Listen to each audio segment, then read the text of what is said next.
नमस्कार दोस्तों। आज हिंदी गजल के प्रणेता कहे जाने वाले दुष्यंत कुमार की पुण्यतिथि है।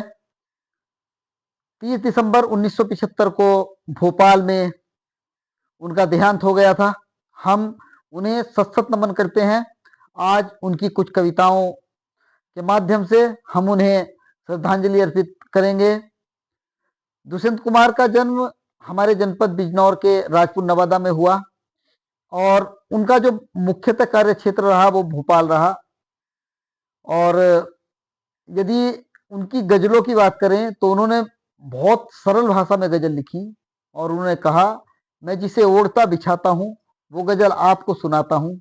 एक जंगल है तेरी राह में, एक जंगल है तेरी आंखों में, मैं जिसमें राह भूल जाता हूँ। तू किसी रेल सी गुजरती है, मैं किसी पुल सा थरथराता हूँ।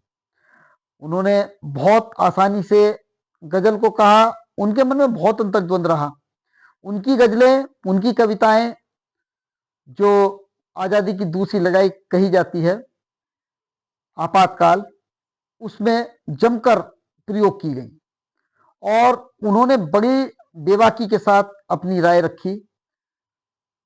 यद्यपि देश से आपातकाल हटने से पहले ही उनकी मृत्यु हो गई 30 दिसंबर 1975 को, लेकिन उन्होंने अपनी लेखनी के माध्यम से सत्ता से सवाल पूछे और उन्होंने गरीब मजलूमों का दुख दर्द अपनी लेखनी के माध्यम से उठाया। भूख है तो सब्र कर, रोटी नहीं तो क्या हुआ, आजकल दिल्ली में है जेरे बहस ये मुद्दा। और हो गई है पीर पर्वत सी पिघलनी चाहिए, इस हिमालय से कोई गंगा निकलनी चाहिए।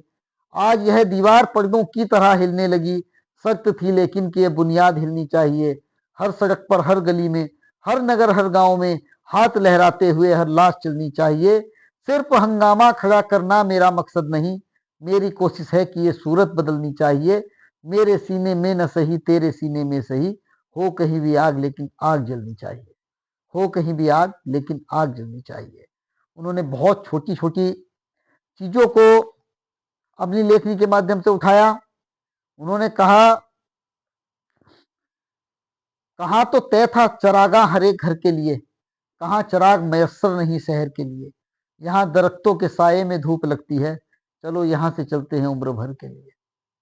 न हो कमीज तो घुटनों से पेट ढक लेंगे, कितने माकूल हैं ये लोग इस सफर के लिए।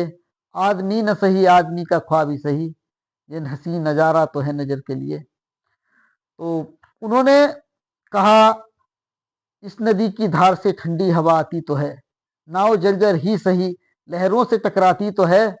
एक चिंगारी कहीं से ढूंढ लाओ दोस्तों, इस दिए में तेल से भीगी हुई बाती तो है। उन्होंने तत्कालीन प्रधानमंत्री के लिए कहा, जब उनकी आलोचना को, उनकी जरा जरा सी चीजों को व्यक्तिगत आक्षेप समझकर लोग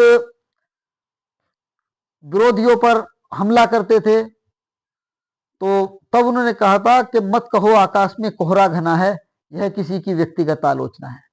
और इमरजेंसी के दौरान उन्होंने खूब लिखा और उनकी एक कविता बहुत प्रसिद्ध हुई जिसमें उन्होंने आपातकाल में जो का नेतृत्व कर रहे थे जयप्रकाश नारायण जी को अंधेरी कोठरी में रोशनदान कहा था। तो वह कविता थी कि एक गुड़िया की कई कठपुतलियों में जान है, यह तमाशा देख आज शायर भी हैरान है। खास रास्ते बंद हैं कब से मरम्मत के लिए, यह हमारे वक्त की सबसे सही पहचान है।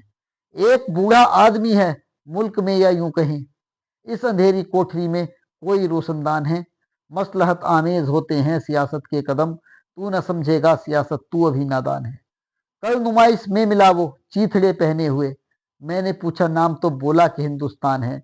मुझ में रहते हैं करोड़ों लोग, चुप कैसे रहूं, आजकल हर गजल सल्तनत के नाम एक पैगाम है।